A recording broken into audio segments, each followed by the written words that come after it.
Muy bien, son y 2 minutos. Yo creo que si Eduardo y y, Perfecto, perfecto. y Joaquín, como un poco maestro de operaciones, estamos dispuestos, pues si os parece, podríamos empezar, ¿no? Adelante. Y yo creo que, en fin, la mayoría quizás me conozca, por quien no me conozca. Yo soy Jesús Millán, yo soy catedrático de medicina y actualmente soy el presidente de la Sociedad Española de Educación Médica. Sociedad Española de Educación Médica que, entre su readaptación a la nueva situación, pues está desarrollando desde hace meses este tipo de webinars sobre temas monográficos, sobre temas de interés, sobre temas que consideramos que llegar al mundo científico de las personas que están involucradas en la enseñanza de la medicina puede resultar de interés. La verdad es que este webinar estaba previsto para ya hace algunos meses por distintos motivos imponderables y no lo hemos podido hacer, pero estaba en nuestro ánimo que no nos íbamos a quedar sin hacerlo. Queríamos hacerlo, ¿no? Y prueba de ello es que estemos aquí. Por lo tanto, a todos los que en este momento pues, estáis conectados, os lo agradecemos, porque yo creo que está, en fin, diseñado con cariño y pensando en que puede ser un momento de reflexión compartida sobre un aspecto concreto de la educación médica, ¿no? Como bien conocéis por el título, ese aspecto concreto no es ni más y nada menos que cómo entrenarse en el razonamiento clínico, ¿no? La verdad es que ya de por sí existe hasta una dificultad que cuando uno lee la bibliografía pues se pone de manifiesto, que es la dificultad de definir lo que es el razonamiento clínico, ¿no? ¿Qué es el razonamiento clínico, ¿no? Es aprovechar nuestros conocimientos, pero no a través de una mentalidad enciclopedista, sino a través del pensamiento realmente, ¿no? A través del raciocinio, ¿no? A través de la utilización de criterios clínicos, porque este proceso se desarrolla en el entorno clínico, ¿no? Y tiene como base fundamental enfrentarnos a aspectos pues tan irregulares, ¿no? Sometidos naturalmente a una enorme variabilidad como es el proceso diagnóstico y el proceso terapéutico. Por lo tanto, es ante todo y fundamentalmente un proceso reflexivo, ¿no? Un proceso reflexivo que no es fácil de enseñarlo. Existe una dificultad para conceptualizarlo, pero existe una dificultad para enseñarlo. El razonamiento clínico forma parte de las así llamadas competencias transversales, ¿no? Que debe de adquirir el alumno a su paso por los estudios superiores de medicina, por las facultades o por las escuelas de medicina. Y si es difícil enseñarlo, ya no digamos la dificultad que acarrea el evaluarlo, porque hay algunas premisas que son incuestionables. Claro, tenemos que hacerlo a través de casos reales, ¿no? O de casos simulados, pero en que la simulación sea auténticamente una realidad, ¿no? Es decir, puede ser todo simulado menos el resultado, que el resultado es real.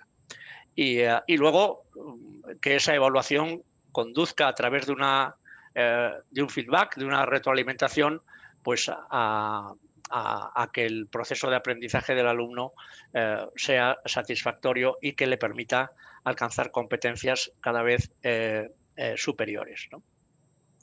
Bueno, la Fundación Practicum Script tiene un proyecto ya de años de implantación sobre efectivamente pues cuáles son las bases teóricas, las bases didácticas, las bases pedagógicas, las bases tecnológicas de un entrenamiento en el campo del razonamiento clínico, ¿no? y por eso es por lo que teníamos especial interés desde la Sociedad Española de Educación Médica en compartir con ellos este seminario, este webinar, ¿no? Ya anticipo que se van a hacer distintas presentaciones, fundamentalmente a cargo del presidente de la Fundación Practicum Script, del doctor Eduardo Hornos, y de su secretario, el secretario de la Fundación, el doctor Eduardo Pleguezuelos, y que además pues, tendremos opiniones al respecto de profesores extranjeros, el profesor Van der Pleuten y Line Berry. Yo, antes de dejar con el doctor Hornos para que ya conduzca a partir de ahora con su presentación y la siguiente sin solución de continuidad, cosa que va a llevar unos 50, 60 minutos, aprovecho para decir que cualquier cosa que la audiencia, que las personas que estén conectadas quieran comunicar, participar, preguntar, coloquiar, pues tiene el chat abierto, que estamos en disposición de leerlo y bien el propio doctor Hornos o bien yo mismo pues nos encargaremos de llevar para que sea cuanto más productivo mejor.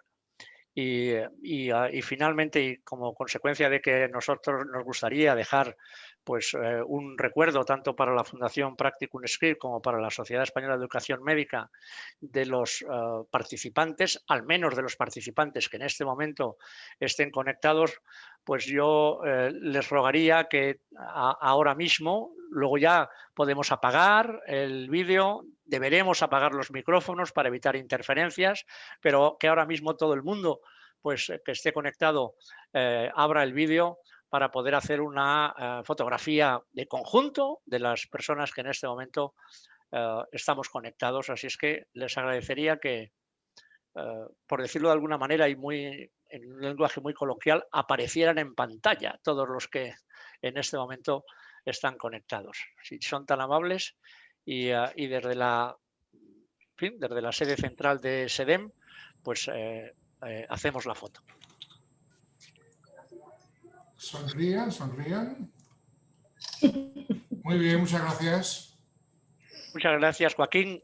Ya le distribuiremos y sobre todo estará en la página web de SEDEM. Y yo creo que sin más premisas no quiero dejar de agradecer de todo corazón a los dos Eduardos, como yo los llamo, al doctor Hornos y al doctor Pleguezuelos, en fin, la atención que han tenido brindándonos este webinar y que estoy seguro va a ser extraordinariamente productivo para todos los que podamos oírlo y compartirlo, y que seguro que va a dejar muchas cosas consolidadas en lo que se plantee, pero va a dejar algunas cuestiones también, y eso es lo importante para hacer avanzar la educación médica. Muchas gracias, Eduardo.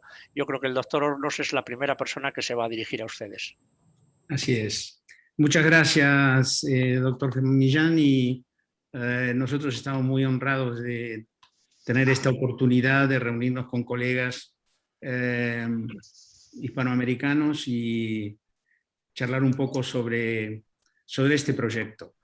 Hemos tratado del equipo de preparar una ponencia que sea lo más breve posible en el contexto de un tema extremadamente complejo. Vamos a ver si lo logramos. De todas maneras, al existir un espacio para las preguntas, podemos completar aquello que, si somos capaces de hacerlo, de aquello que no expresemos ahora en esta primera etapa. En primer lugar, quiero decirles que nosotros formamos parte de la Fundación Practicum.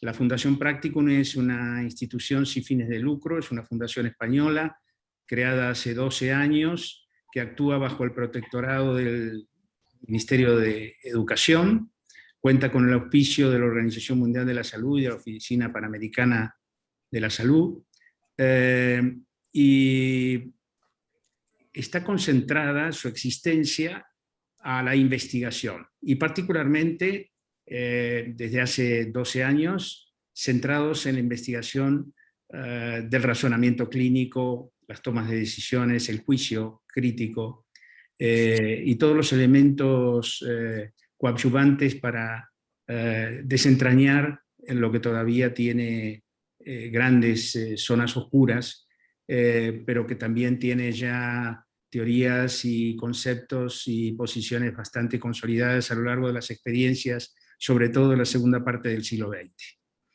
Es una fundación abierta, con lo cual, y con esto termino, para ser breve en este aspecto, somos alrededor de 30 colegas los que trabajamos dentro de la fundación, muchos de los cuales son freelance o part-time, y estamos concentrados en diversos proyectos de investigación.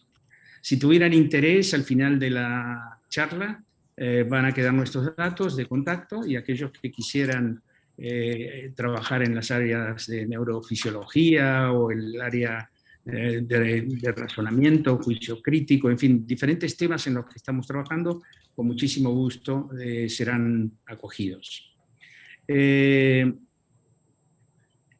Quiero comenzar haciendo una referencia a la competencia profesional.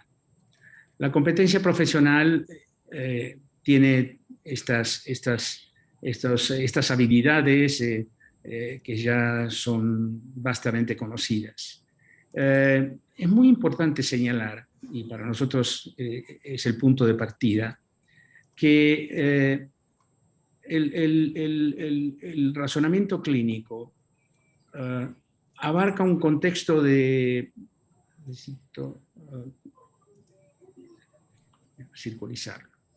El razonamiento clínico tiene una relación directa con todas las habilidades que aquí estamos reflejando, tanto el juicio crítico como el razonamiento clínico.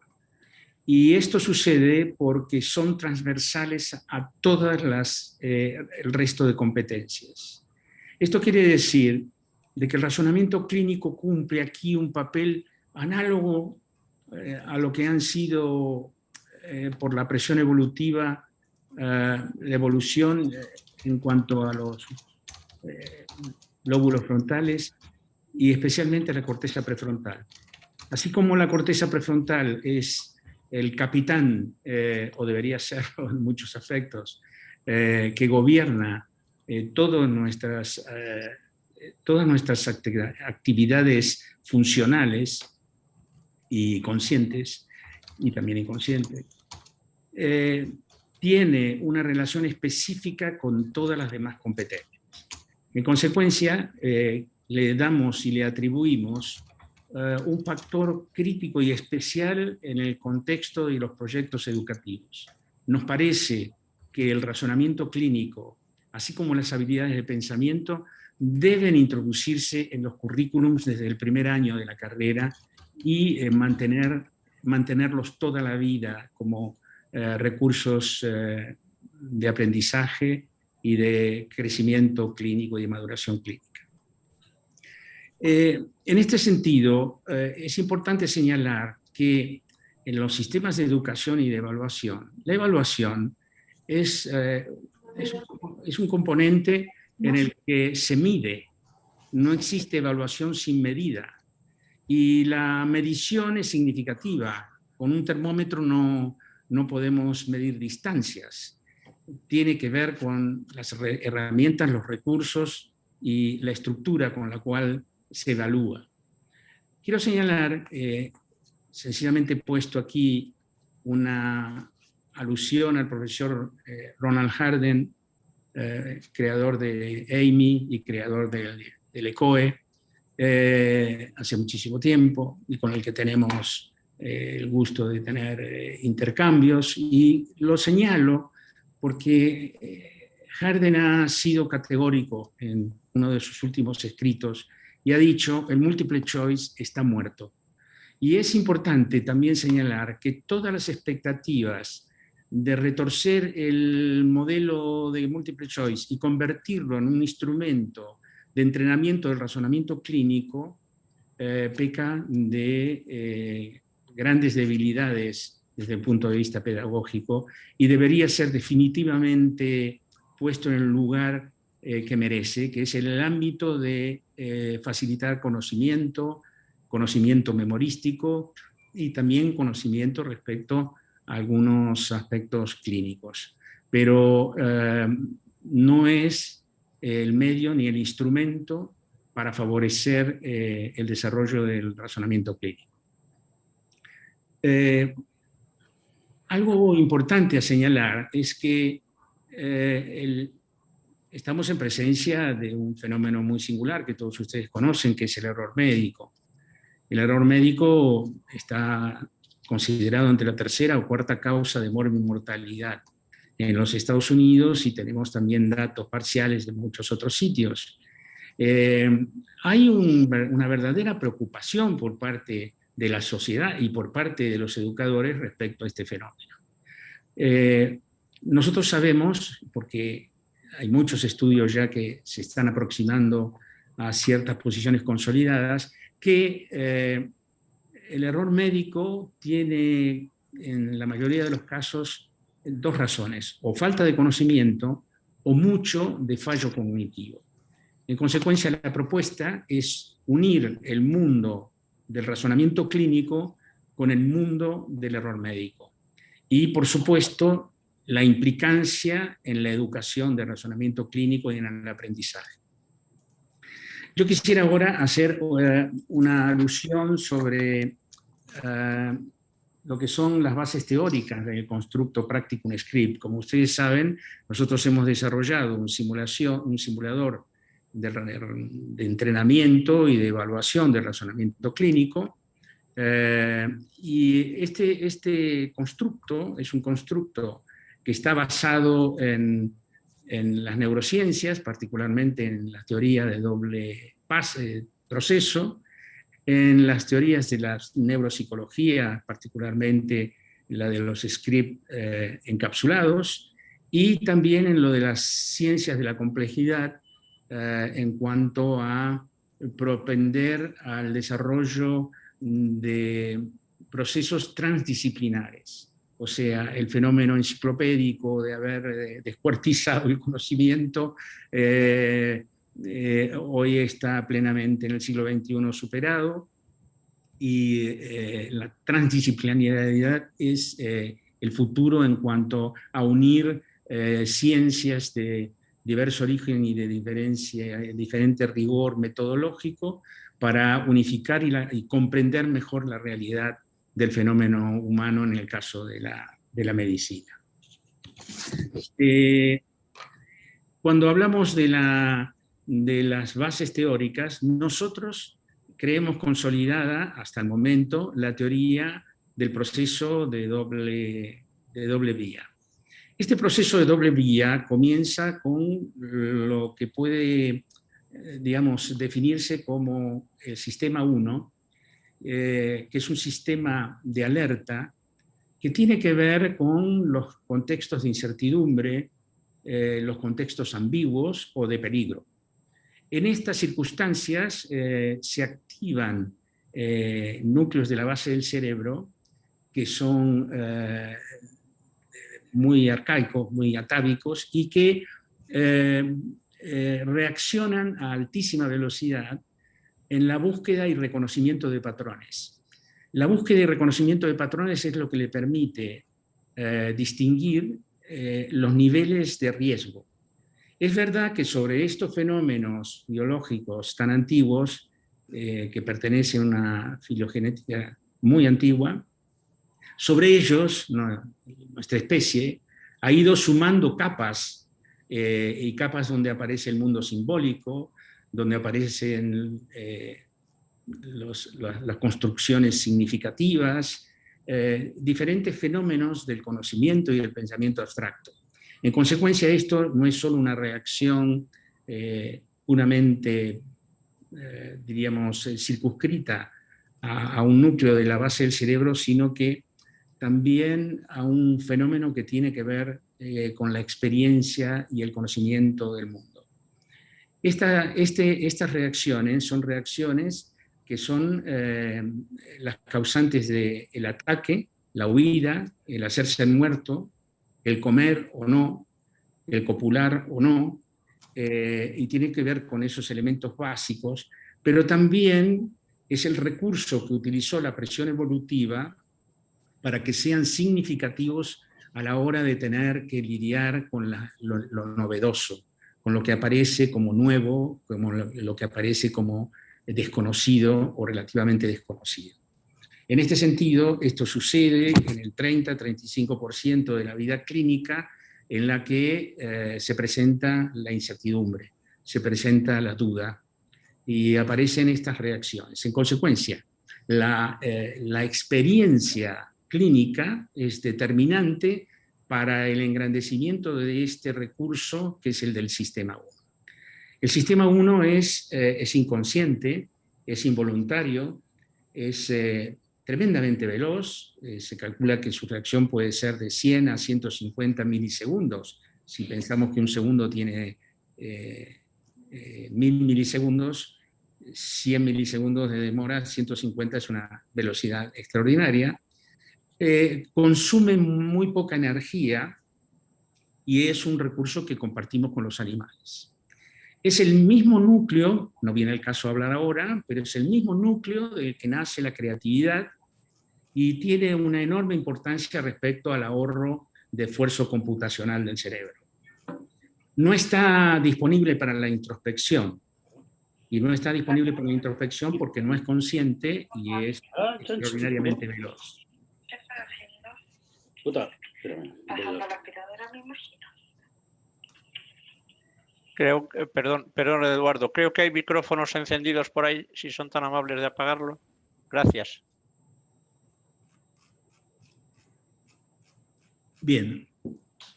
No está disponible para la introspección, el sistema 1. Por eso también es acrítico, porque es inconsciente. Se desarrolló antes que el sistema 2, del que hablaré a continuación, que a diferencia del 1, que es extraordinariamente veloz y corto, el sistema 2 es largo y es lento. En este caso, el sistema 1 es totalmente independiente de la inteligencia. No está relacionado particularmente con la inteligencia. Sobre esto podríamos hacer referencia a Ortega y Gasset y a sus explicaciones tan ilustrativas y tan profundas respecto a la comprensión de la significación de las creencias, porque están presentes en las tomas de decisiones, porque están presentes también en los enfoques clínicos. Vivimos sobre las creencias y tratamos de hacer transformaciones a través de las ideas. Esto entonces tiene una enorme importancia porque el sistema 1 trabaja especialmente impulsado por nuestras creencias. Desde la inteligencia es donde podemos a veces efectuar críticas o transformaciones o cambios de esas creencias. Es también independiente de la memoria operativa, el sistema 1. Esto es muy importante porque le da velocidad y permite un reflejo y una reacción inmediata. Y el sistema 1 no es solo una construcción psicológica, ya que se localiza en la corteza prefrontal ventromedial. Pero, ¿por qué señalo esto? Porque hay un sustrato neuronal al que quisiera referirme y que cada vez más, con todo lo que es la investigación con neuroimágenes, vamos teniendo más comprensión.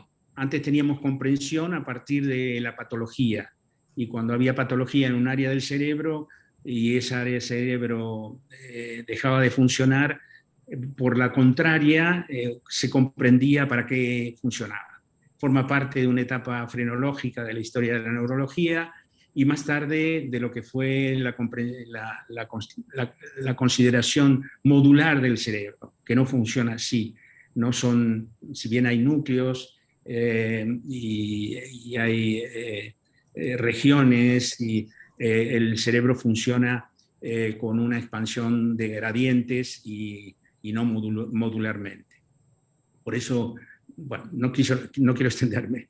En este sentido, señalo que esos estudios de imágenes no son las que por sí mismo muestran las actividades, sino las que generan los marcadores. Y esos marcadores son el flujo sanguíneo o el metabolismo de glucosa, como otros. El sistema 2, el sistema lento, el sistema largo, se localiza en la corteza prefrontal inferior derecha. Y ambas precortezas están integradas a la corteza de asociación heteromodal. Como ustedes saben, es la máxima estación de integración perceptual.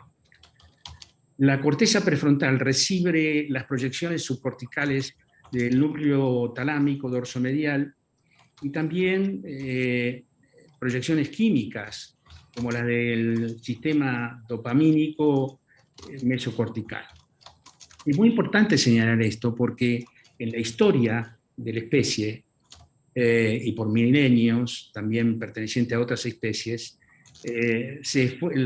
biológicamente se generó la bilateralidad, y por eso nosotros tenemos dos hemisferios. Pero también es interesante comprender que con esa filogenética antigua, de nuestro ser más antiguo, de que existían dos estructuras, el tálamo y los núcleos basales.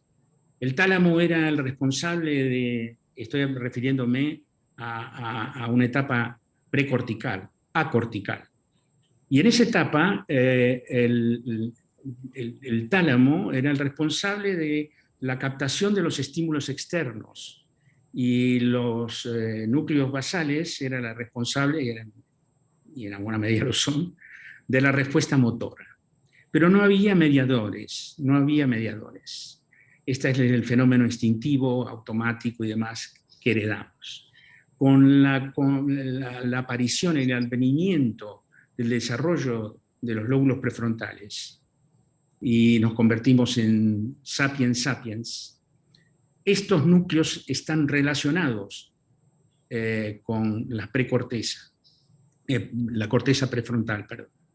Y esto tiene una importancia trascendental porque es el origen de lo que constituyó la posibilidad de forjar la cultura, la comunicación y el lenguaje tal cual como lo conocemos. Pero también nos advierte que la naturaleza, por presión evolutiva, fue también estructurando recursos como lo eran el estímulo y la respuesta motora, pero evolucionándolos.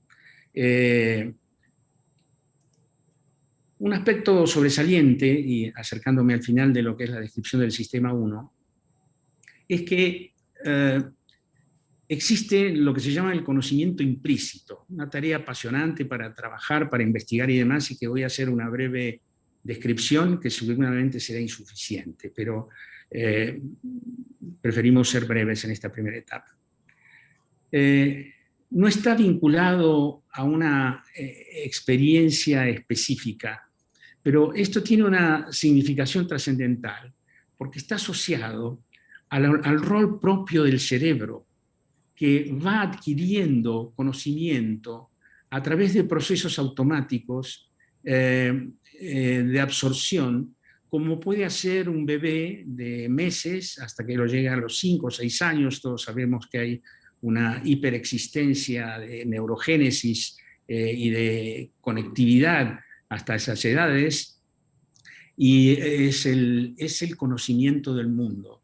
Está referido al conocimiento del mundo. Muchas veces nos encontramos con alumnos en los que tienen ya adquirido por diferentes fenómenos de la vida adquisición de conocimientos que le permiten dar respuestas sobre temas en los que no han sido capacitados.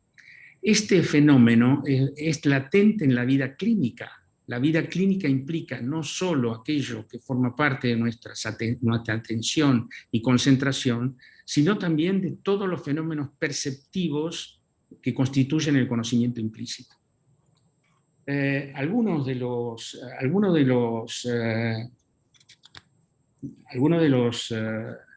autores actuales han hecho algunas críticas sobre el sistema 1, considerándolo causante de sesgos, pero voy a ser muy breve también en esto. Hay una nueva literatura en el siglo XXI que Kahneman, no, digamos, cuando hace sus pruebas y habla del pensamiento corto y del pensamiento largo y demás, y de todo el impacto, premio Nobel,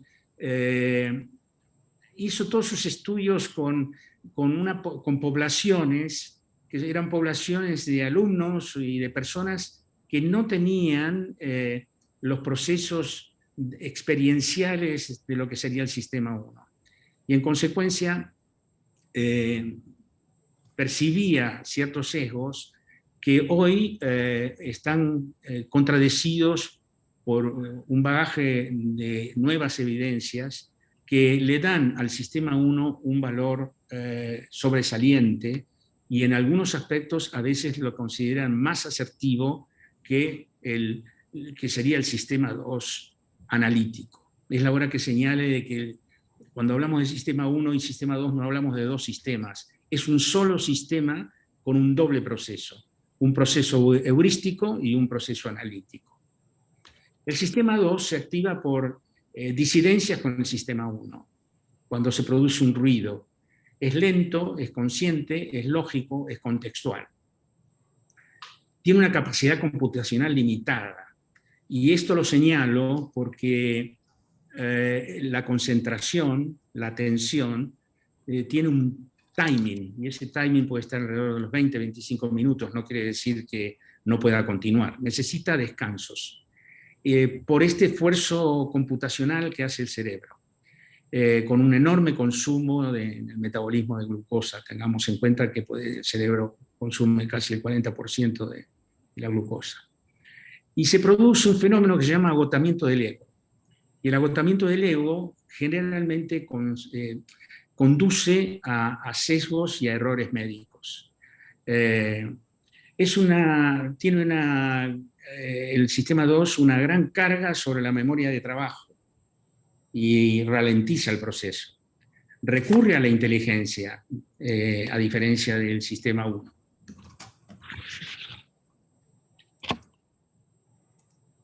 Recurre a los pensamientos abstractos, a la lógica hipotético-deductiva, a prestar mucha atención y frecuentemente busca las causas y muchas veces también apunta a la fisiopatología, a ir hacia atrás. Hay algunos autores que han planteado en el contexto del razonamiento clínico una orientación hacia el aprendizaje de las características de las enfermedades o la búsqueda de características que permitan hacernos reconocer semejanzas. En la práctica y en la literatura se muestra de que comparado con el proceso actual son menos asertivas. Quiere decir esto que cuando se produce un fenómeno donde el sistema 1 nos trae a la cabeza supuestos, supongo que es esto, hipótesis, creo que es una meningitis bacteriana, creo que es una insuficiencia cardíaca. Ese supuesto inicial es determinante para todos los procesos posteriores, porque los jóvenes, los novatos o aquellos que trabajan con las características van hacia atrás a buscar las causas, a la fisiopatología, mientras que el clínico avesado va hacia adelante, tiene esas hipótesis en la cabeza, que puede ser una o más, con diagnósticos diferenciales, y va hacia adelante a buscar datos que confirmen o rechacen esa hipótesis que se le ha ocurrido. En este caso tampoco es solamente una construcción psicológica. El sistema 2 se asocia con la actividad de la corteza prefrontal inferior derecha, especialmente con influencia sobre la capa 4 de la corteza prefrontal, con predominancia de las células neurales granulares. Cuando se usa el sistema 2, se ha observado que las pupilas se dilatan en un 50% y que hay un aumento de unos 7 latidos cardíacos por minuto. el sistema 2 es el sistema analítico, es el sistema hipotético deductivo. ¿Cómo interactúan? Interactúan en general, en primer lugar, con este arranque del sistema 1 frente a la incertidumbre. Lo interesante del sistema 1 es que adquiere y acumula conocimiento experiencial de esos patrones y los archiva en la memoria de largo plazo.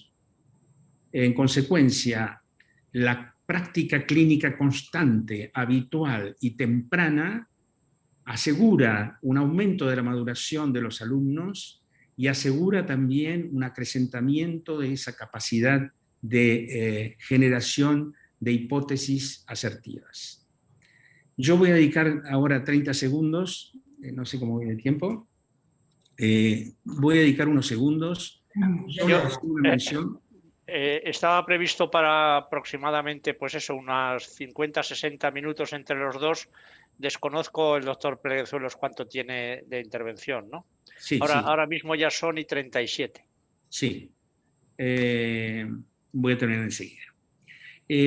Solo quiero hacer una mención muy rápida para poder cumplir con mi tiempo previsto. Les recomiendo, digamos, tal vez algunos de ustedes están al tanto, Elkhonon Goldberg,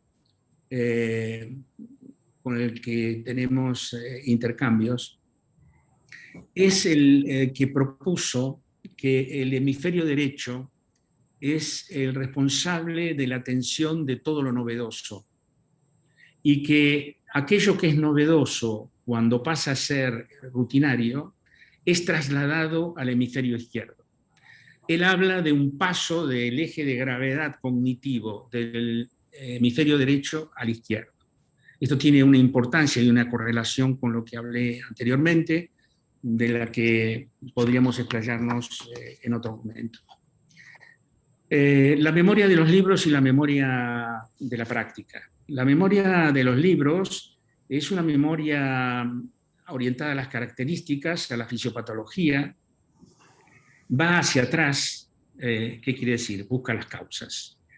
En el caso de la experiencia experta, de la intuición experta, los sistemas siempre van hacia adelante, a buscar hacia adelante datos que hagan que esas percepciones sean o no asertivas. No existe la transmisión del conocimiento. Ninguna persona puede transmitirle a otra su conocimiento.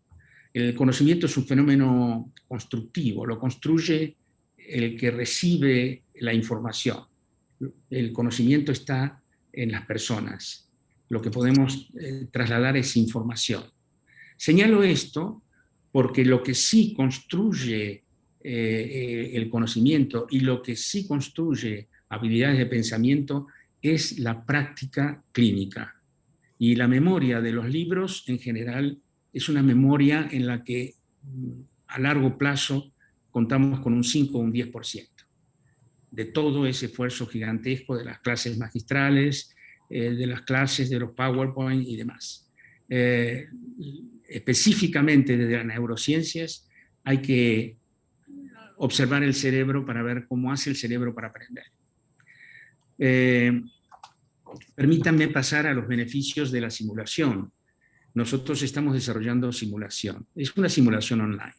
En ningún caso hemos planteado nunca, ni lo plantearemos, una sustitución de la experiencia clínica con pacientes reales. Eso sería un absurdo.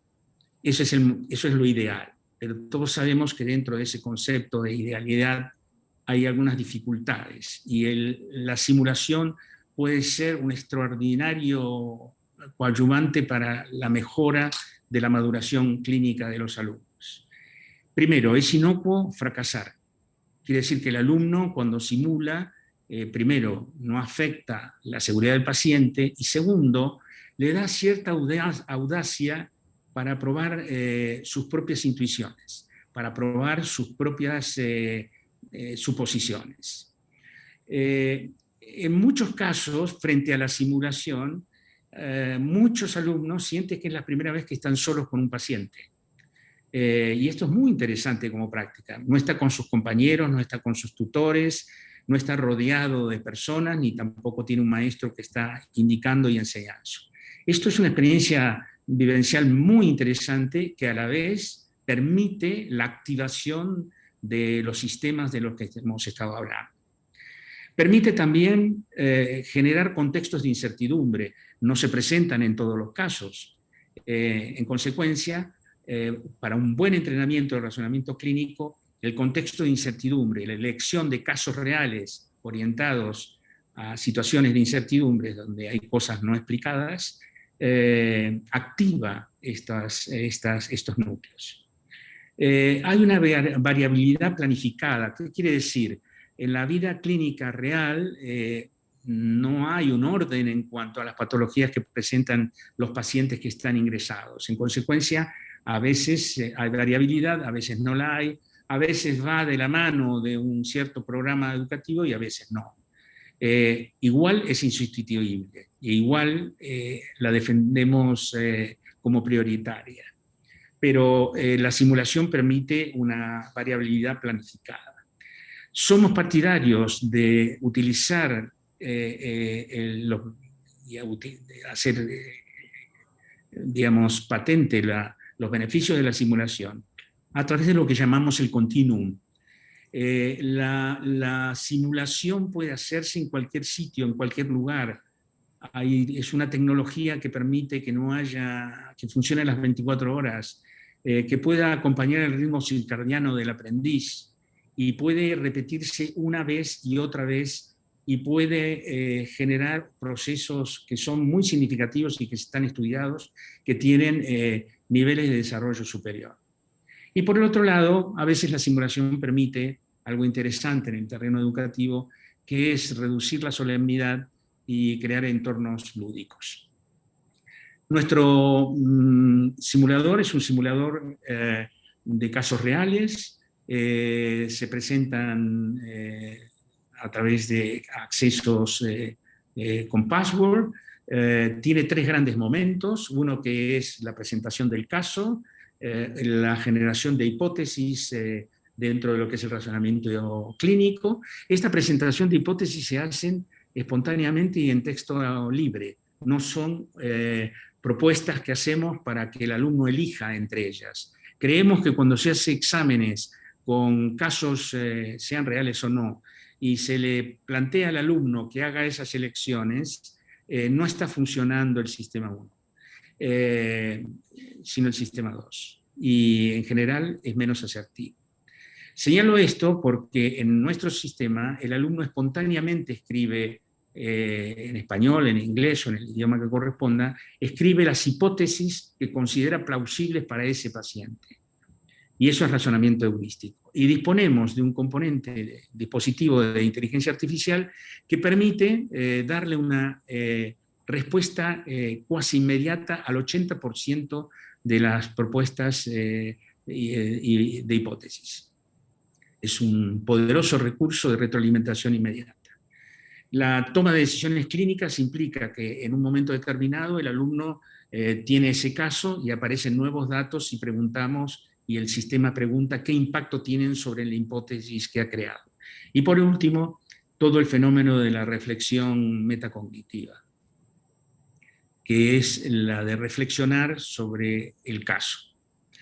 Como pilares metodológicos de Practicum Script está la simulación online, que ya lo hemos hablado, la retroalimentación inmediata, el aprendizaje colaborativo, porque el alumno cada vez que responde, cada vez que actúa, ve cómo actuó un comité internacional de expertos frente a la misma situación y puede comparar sus respuestas con las respuestas de este comité. Hay un portafolio para recurrir sistemáticamente, y por el otro lado también hacemos una fusión de la medicina basada en la experiencia con la medicina también basada en la evidencia.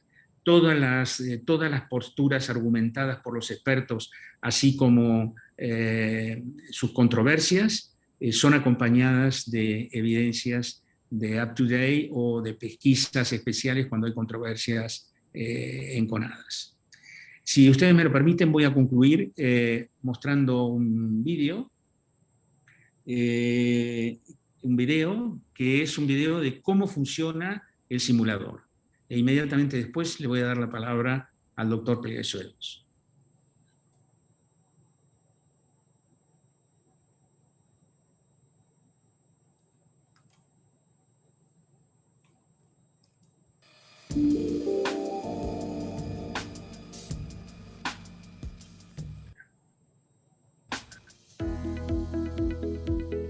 Practicum Script es un juego de desafíos clínicos que se desarrolla en escenarios complejos construidos a partir de historias clínicas de pacientes reales.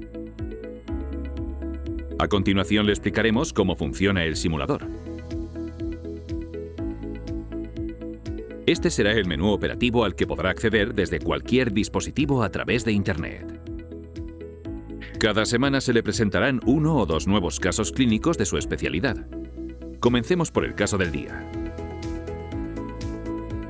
Compruebe si se trata de un caso de diagnóstico, de tratamiento o de estudios complementarios. Luego lea o escuche el caso con atención.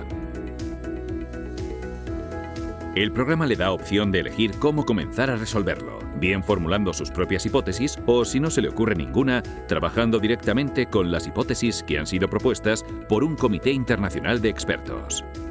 Intente empezar por el paso de formulación de hipótesis.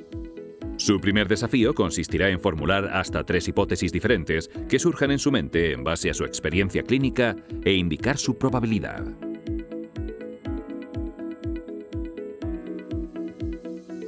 El simulador le dará una devolución inmediata acerca del nivel de coincidencia en sus hipótesis con las que han sido propuestas por un panel internacional de expertos.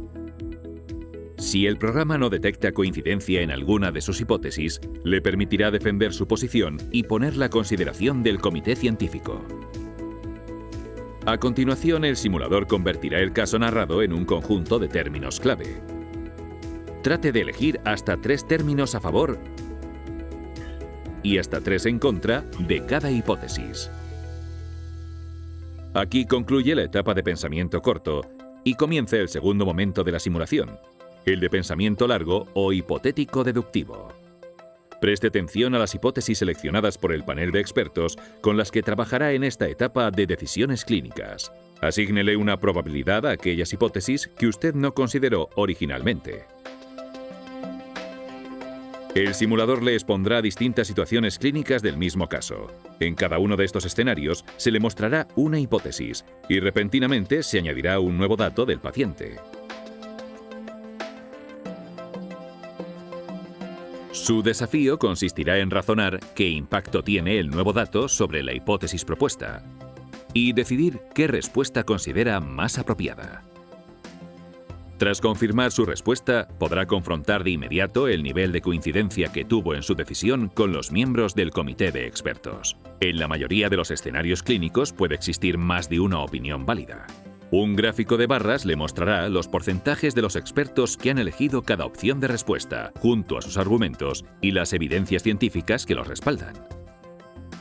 Cuando existe controversia importante entre los expertos en sus decisiones frente al paciente, se aplica el método Delphi de búsqueda de consenso, y usted podrá ver 2 rondas sucesivas de respuestas de los expertos antes y después de confrontar sus argumentos científicos.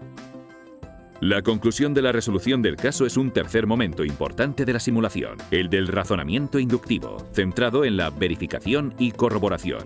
Podrá visualizar un resumen general de sus resultados, tanto en la formulación de hipótesis como en sus decisiones clínicas, y tendrá la oportunidad de repasar todo el caso resuelto.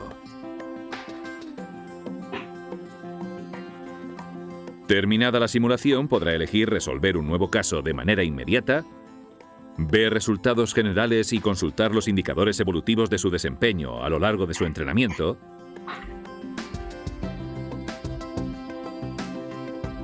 o entrar a su portafolio para reflexionar sobre su actuación en cada caso resuelto.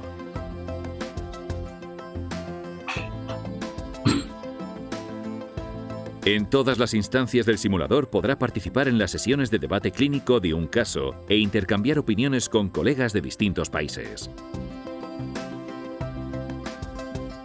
Si tiene dudas, pulse sobre Script Connect. Si todo está claro, comience ahora mismo el juego de simulación clínica Practicum Script. y conviértase en un activo miembro de nuestro club de pensadores clínicos. Practicum Script. Bien, le voy a dejar la palabra al doctor Eduardo Pleguezuelos, que nos va a comentar, bueno, todas las experiencias, algunas de las experiencias de aplicación de Practicum Script. Bueno, pues muy buenas tardes a todos. Muchas gracias por estar compartiendo con nosotros este webinar. En realidad, Practicum Script se comenzó a utilizar, y de hecho se sigue utilizando desde hace 12 años en la educación médica de posgrado. Es decir, como un programa de formación médica continuada, de desarrollo profesional continuo, que estaba dirigido a especialistas y también en la parte de formación de residentes de varias especialidades. Fruto de una alianza y de un trabajo en conjunto con el European Board of Medical Assessors, que es una importante institución europea que trabaja por la excelencia en la educación médica, y considerando los resultados positivos que habíamos tenido en el mundo de posgrado, pues hace alrededor de 4 años surgió la idea de llevar a cabo un proyecto internacional dirigido a validar la utilidad y los beneficios de Practicum Script como modelo de evaluación formativa en el ciclo clínico de grado. Y de ahí surgió Practicum Universities. Es decir, como resultado de esta iniciativa, durante el año académico 2019-2020, pues desarrollamos en conjunto un estudio piloto multicéntrico internacional que consistió en la aplicación de 20 casos clínicos de medicina interna en el último año de la carrera de medicina por más de 20 universidades europeas y extracomunitarias. Voy a compartir una presentación que resume los resultados de esta experiencia, digamos, inédita que hemos desarrollado en conjunto con el European Board of Medical Assessors.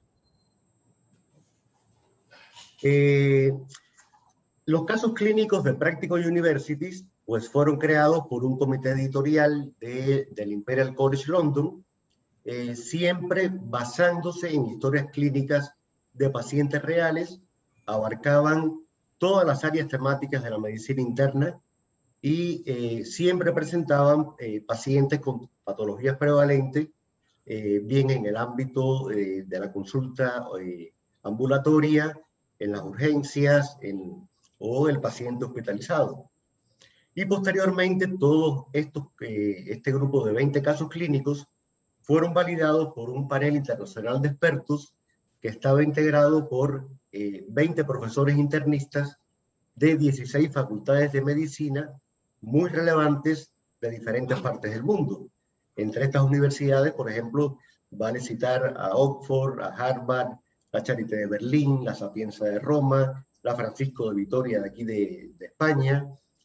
Y en realidad fue una experiencia muy interesante, una experiencia, como decía, inédita, en la que participaron de forma voluntaria más de 2.000 estudiantes de medicina de diferentes países de Europa y América, y que involucró a más de 25 facultades de medicina. Aquí pueden ver algunas de ellas, universidades españolas como la Universidad Católica de Murcia, la Europea de Madrid, la Universidad de Zaragoza, del Reino Unido como Exeter, Birmingham, Glasgow, Oxford. Estuvo también con nosotros la Universidad de La Salle de México, la Universidad de San Francisco de California.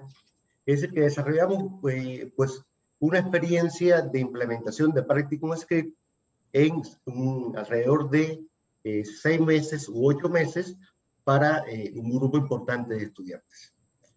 Como parte de este piloto, pues se realizó una encuesta a los alumnos para conocer, por supuesto, el grado de satisfacción, el nivel de satisfacción y también los beneficios que habían percibido con el uso de Practicum Script. En realidad nos complace mucho los resultados que obtuvimos. Como ustedes pueden ver en este gráfico, alrededor del 90% de los alumnos que respondieron la encuesta calificaron como excelente o muy buena la experiencia con Practicum Script. Y un 82% de esos alumnos también expresaron que recomendarían el uso de Practicum Script o la incorporación de Practicum Script como metodología de entrenamiento en sus programas de estudio, en sus programas de aprendizaje de las escuelas de medicina.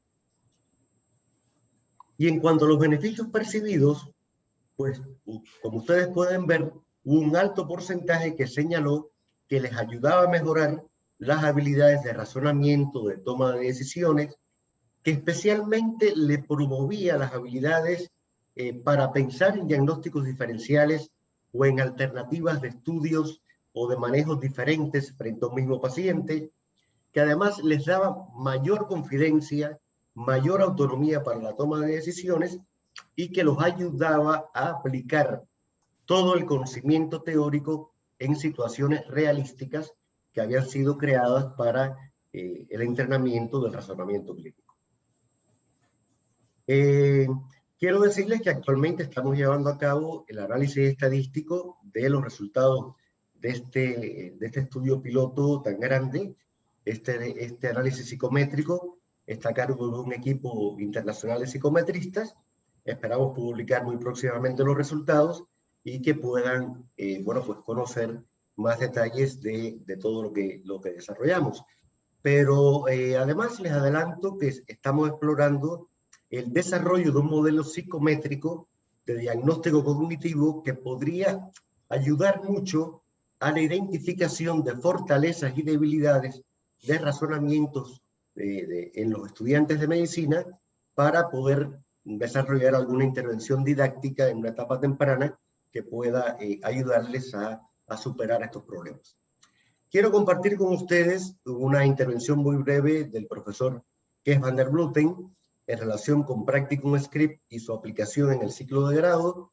El profesor van der Vleuten es director de la Escuela de Educación Médica de Maastricht y del European Board of Medical Assessors, y además, desde los inicios de nuestro proyecto, pues ha sido consultor internacional de Practicum Script. Voy a compartir el vídeo, está en inglés. Les sugiero, bueno, que quizás que se usen auriculares o cascos para que lo puedan escuchar mejor. Y bueno, estaré de vuelta en 3 minutos.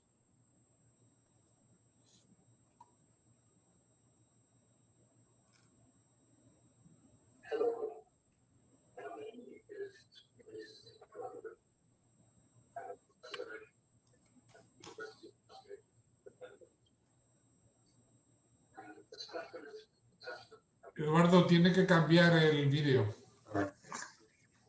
Muy bien, perdón.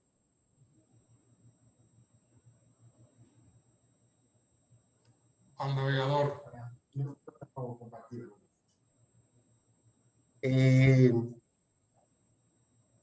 Joaquín, ¿me han dejado compartir los vídeos? Sí, sí. Tiene que desconectar la pantalla que estamos viendo del profesor van der Vleuten y poner la otra.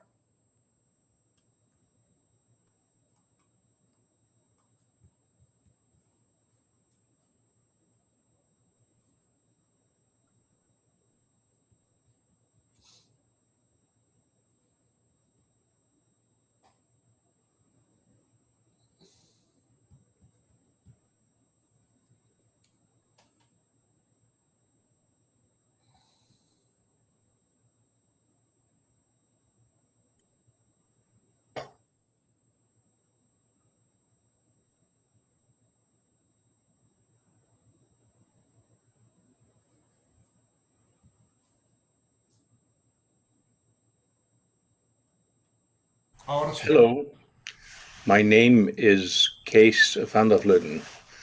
I'm a professor of education at the University of Maastricht in the Netherlands and a specialist in assessment in medical education. I also am the director of the European Board of Medical Examiners, an organization that promotes high-quality assessments in medical education in Europe. I welcome you today, and I welcome all the delegates for this meeting of the Spanish Society of Medical Education. I wished I could be there with you. The assessment of clinical competence, the topic of your meeting, has a long tradition in medical education, but there's still a strong interest for effective approaches tailored to the development of assessment of clinical reasoning skills at the undergraduate level. Many tools for assessment of clinical reasoning have been developed. A lot of research has also been done around the nature of clinical reasoning and what makes clinical expertise. As a result of their actions and as a result of their clinical experience, experts develop clinical illness scripts. These are cognitive structures that help to engage in effective predictions and actions in clinical health care. The Scripps Concordance Test is based on these illness scripts. The purpose of the test is to see how well the illness scripts of the students matches those of the expert clinicians. Quite a few studies have shown that this is a very promising approach to assess clinical reasoning. The program Practicum Script was originally built from the standard Scripps Concordance Test methodology, but it also incorporates an important step in which students are encouraged to generate hypotheses in a free text format, assign them a level of likelihood and justify their answer. So it features a comprehensive assessment of different stages of clinical reasoning through a sophisticated computer-based interface for the administration of realistic clinical cases to students. Important is that the system is able to provide meaningful feedback to the students based on their performance. This means that Practicum Script is not only an assessment tool, but also a learning tool. We are excited that it is now implemented in undergraduate medical education and piloted in various countries in the world under the academic support of the European Board of Medical Assessors. I am optimistic that this will improve the quality of our medical training and ultimately the quality of our healthcare. I wish you a very successful meeting. Thank you very much.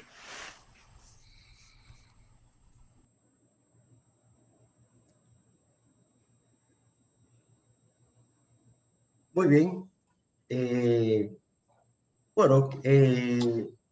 Tras haber escuchado al doctor Van der Vloten, espero seguir compartiendo la pantalla. Sí.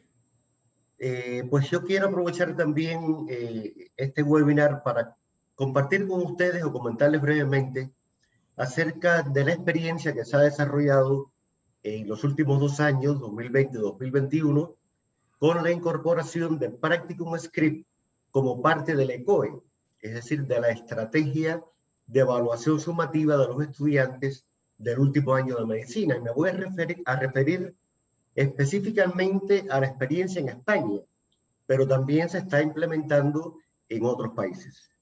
Como recordarán ustedes, el año 2020, como consecuencia de todo lo que pasamos con la pandemia de COVID, pues requirió una adaptación del formato de ECOE tradicional a una modalidad totalmente virtual. Y en aquel momento nuestra fundación pues puso a disposición de todas las facultades españolas la posibilidad de utilizar casos clínicos de Practicum Script totalmente libre de coste para evaluar específicamente las habilidades de razonamiento clínico de los estudiantes de medicina dentro de las múltiples competencias que mide el ECOE. Hubo 5 facultades de medicina de diferentes partes de España que se sumaron a esta propuesta.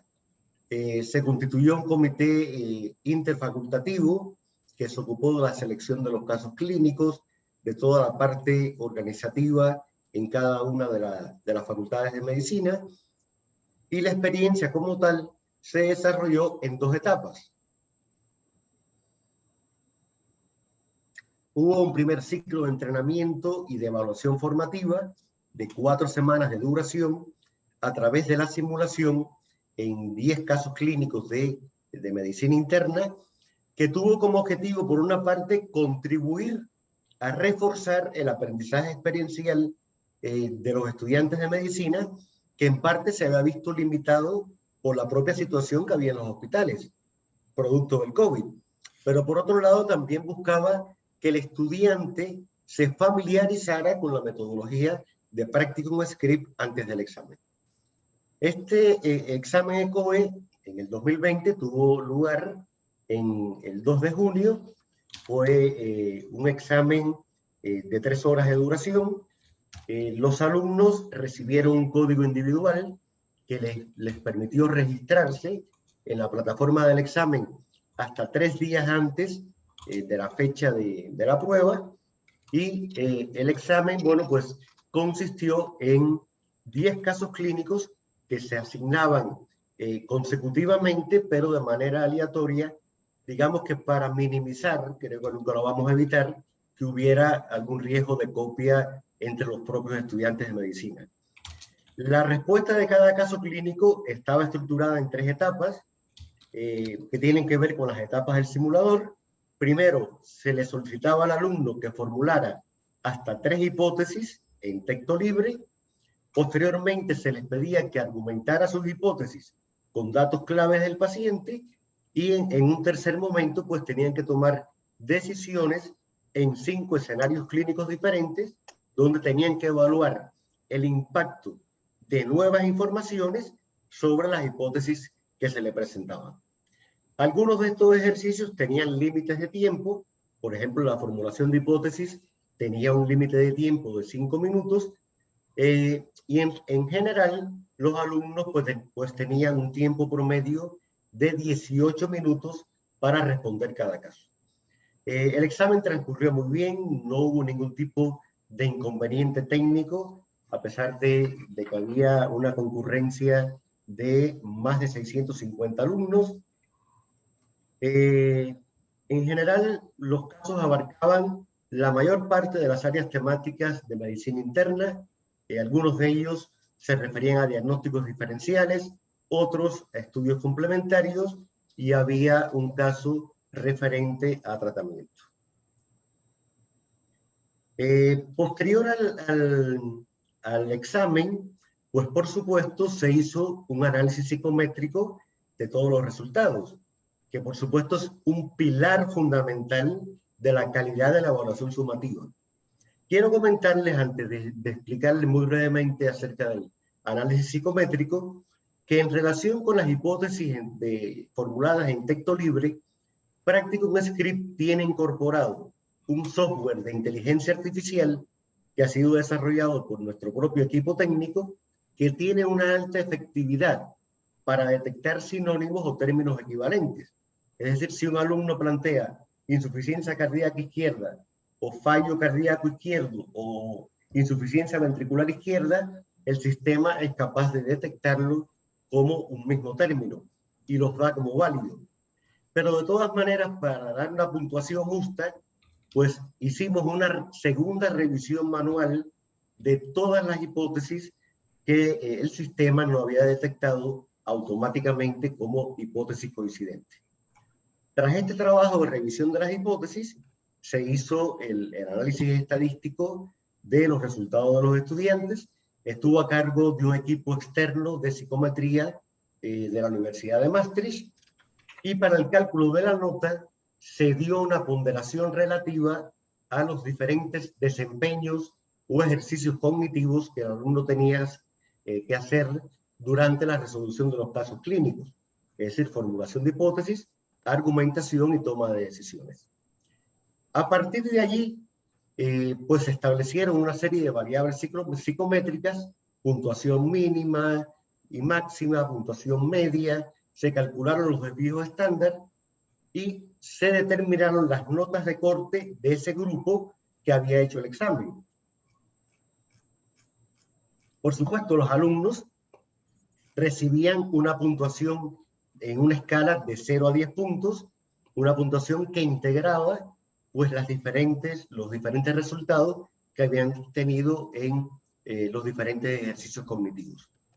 Y las notas de corte, bueno, pues permitieron una clasificación de los alumnos en 5 niveles de desempeños o de competencias en cuanto a las habilidades de razonamiento, en el cual íbamos desde sobresaliente para aquellos alumnos que habían obtenido una puntuación por encima de un desvío estándar de la media, hasta suspenso para aquellos alumnos que habían quedado por 1,5 desvío estándar por debajo de la puntuación media.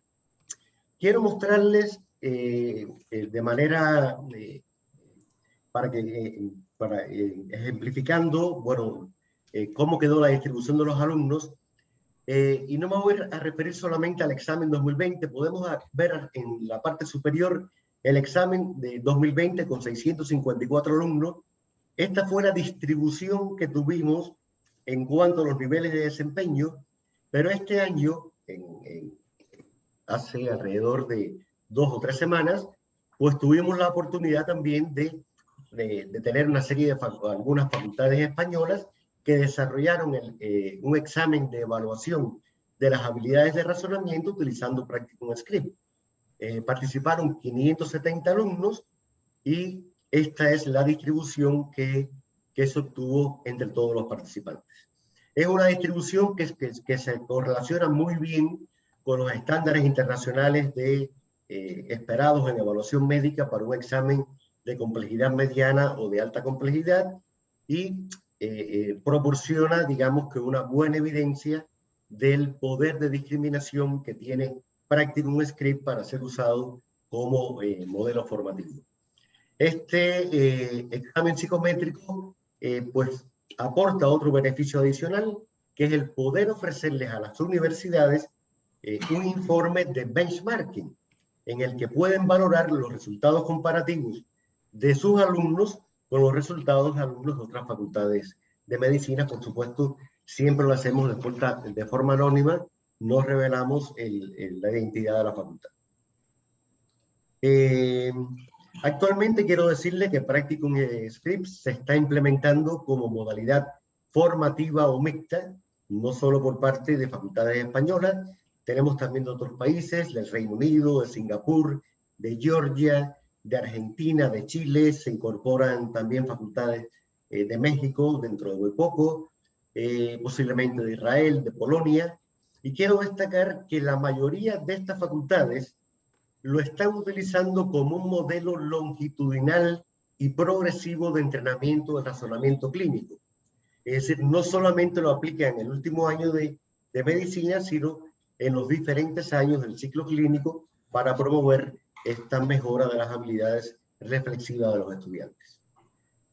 Finalmente, antes de devolverle la palabra al doctor Hornos, que se va a encargar de la parte final de la exposición, pues quiero compartir con ustedes un breve video del profesor Matthew Laneberry.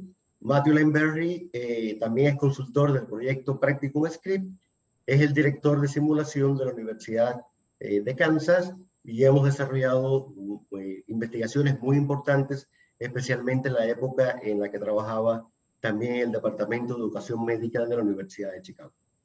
Veremos ahora si no tengo problemas con el vídeo, pero si no lo solucionamos les pido perdón si hay alguna dificultad.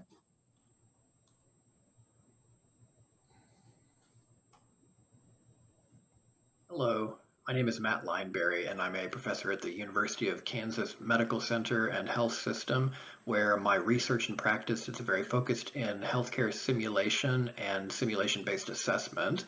In my research and practice, I have collaborated and continue to consult with the Practicum Foundation on their Practicum Script project in an unpaid role, and they have invited me to share a little bit with you today about the role of assessment in affecting and improving learning.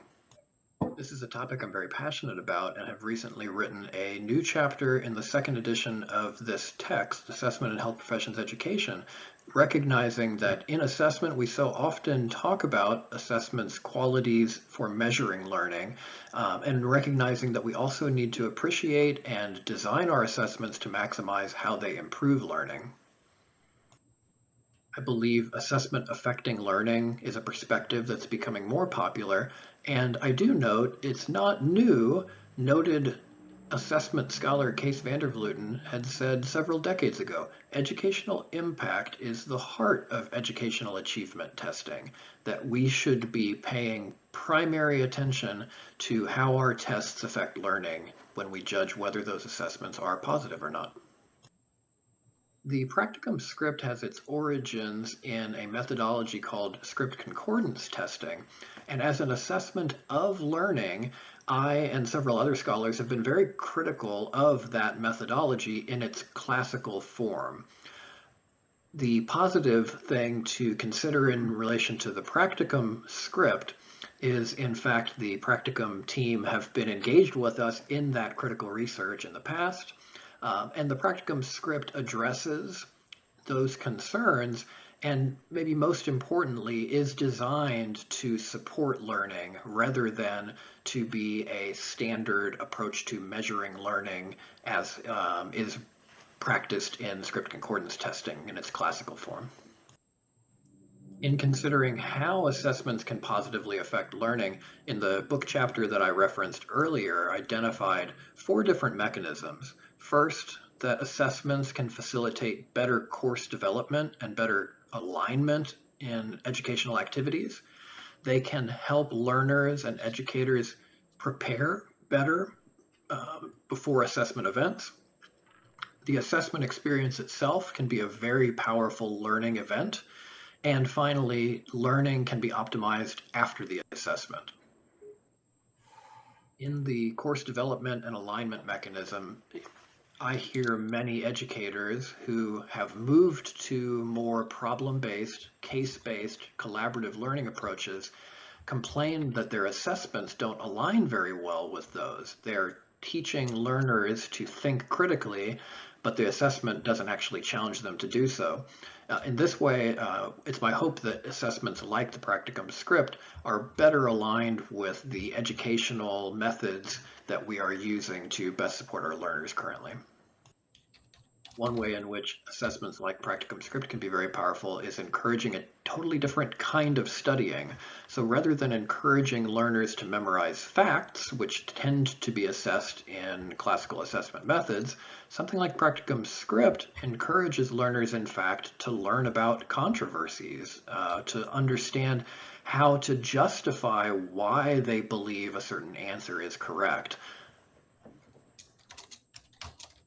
During the assessment activity itself, practicum script and similar assessments can stimulate learning by challenging learners to actually construct their responses, for instance, by needing to actually type in diagnoses, which has been shown to be a better method of enhancing learning than when we provide learners with multiple choice options. Finally, practicum script is a great example of helping learners after an assessment appreciate that what they need to do is not just know many things, but learn that there is more to learn and that they need to be part of professional conversations and debates in medicine to continually stay up to date and to continually make sense of the uncertainty that's inherent in their work. That's, of course, a very brief introduction to these concepts. If anyone is interested or has questions, I'd be happy to connect with you, and I have provided my email below. Thank you all very much.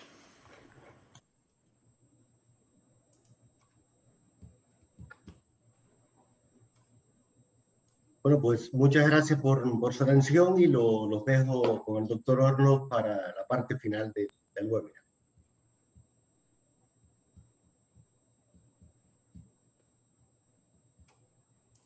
Muy bien. Quería hacer una brevísima referencia a los beneficios para los estudiantes de Practicum Script, nuestra experiencia y nuestra reflexión acerca de lo que ha ido sucediendo. Es un proceso complejo como metodología y es un proceso también muy complejo la producción de los contenidos. Es importante señalar de que en el estudio que se realizó bajo el amparo de la European Board of Medical Assessors, contamos con los autores del Imperial College y también con validadores de diversas universidades, entre ellas Harvard y universidades europeas, y un conjunto muy grande, porque en la construcción hay autores en un momento determinado, que son los que traen sus casos reales. Nosotros colaboramos con ellos para que estructurarlos en la metodología. Después, todos esos casos son respondidos por 10 o 20 expertos de diversas universidades del mundo, que responden los mismos casos que van a responder los alumnos, solo que tienen que fundamentar sus opiniones. Si las opiniones fueren discrepantes, desarrollamos un Delphi y les vamos mostrando las opiniones de aquellos que han opinado distinto para ver si migran en sus decisiones clínicas, y se los mostramos a los alumnos después cuando alumnos de sexto año, cuando esas discrepancias dieron lugar a un Delphi, y mostramos la primera elección y después las migraciones, tal como se da en los ateneos clínicos. Nosotros pensamos que esto expande el yo clínico del alumno. No quisiera extenderme acerca de la comprensión de lo que ya entendemos por yo clínico. Acelera el juicio crítico, entrenan los procesos conscientes e inconscientes de la toma de decisiones. Esta novedad, esto de hablar del sistema 1, no es hablar de algo ajeno, puramente emocional, si bien tiene una gran carga emocional, pero es importante porque hay una integración del fenómeno humano. No es solo razón, emoción, como si fueran cosas separadas. Claro que usted lo sabe muy bien a esto. Pero esto es importante traducirlo en la educación, porque hay entrenamientos hacia el aprendizaje que reúnen los procesos conscientes con los inconscientes. Produce una aceleración mental perdurable. Esto es muy importante, la celeridad. El tiempo de aprendizaje experiencial se acorta. Notamos que los alumnos acortan sus procesos de maduración clínico. Aportamos evidencias externas a las argumentaciones. Mostramos los puntos fuertes y los puntos débiles, pero cuando mostramos unos y otros,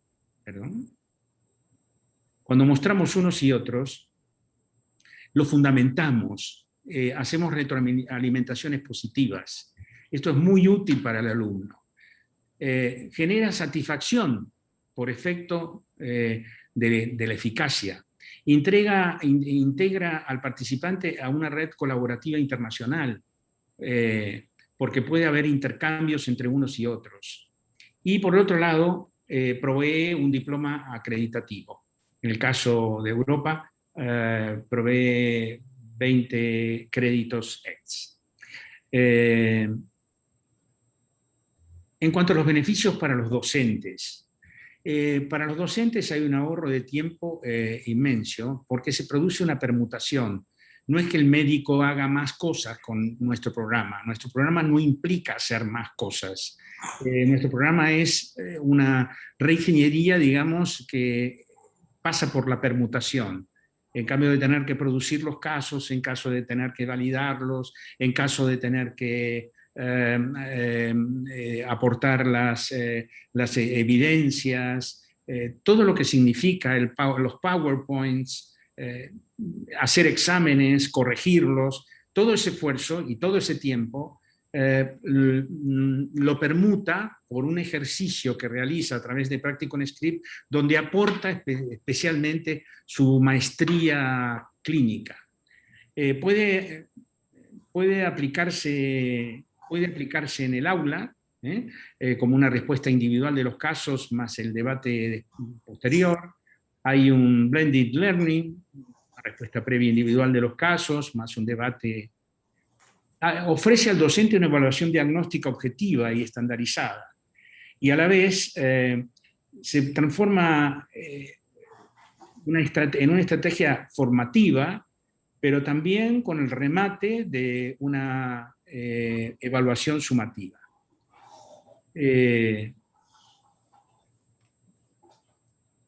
¿Cómo colaboramos? Y con esto voy a terminar. Estamos en un constante proceso de investigación y de aportes de nuevas integraciones al simulador. En este año, 2021, en este primer semestre, estamos frente a dos grandes novedades. Aquí voy a mostrar una, que se llama Practicum Mentoring. Este es un sistema por el cual el docente accede a la sala de profesores de Practicum Script, selecciona los cursos, porque puede ser un curso de cuarto año, de quinto, de sexto, puede elegir un caso para que los alumnos respondan. Los alumnos los pueden responder en diferido o los pueden responder en el aula. Los pueden responder con un ordenador de escritorio, con una notebook o con el teléfono, porque hay toda una versión mobile para que el alumno se ejercite con los mismos dispositivos que están en el desktop. El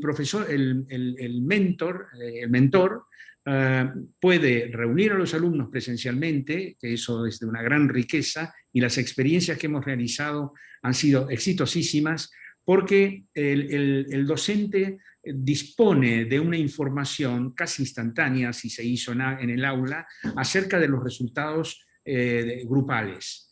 Y muestran las hipótesis o no coincidentes, muestran también los fenómenos que podríamos llamar próximos al error, con lo cual genera una alternativa muy positiva para ir haciendo una recorrida inductiva con todos los alumnos, recorriendo nuevamente el caso, que es un caso real, pero él advertido de los temas en los que se han presentado lagunas de conocimiento en los alumnos, en otros pasos donde se han hecho propuestas muy satisfactorias, y con ese juego de información aporta su experiencia.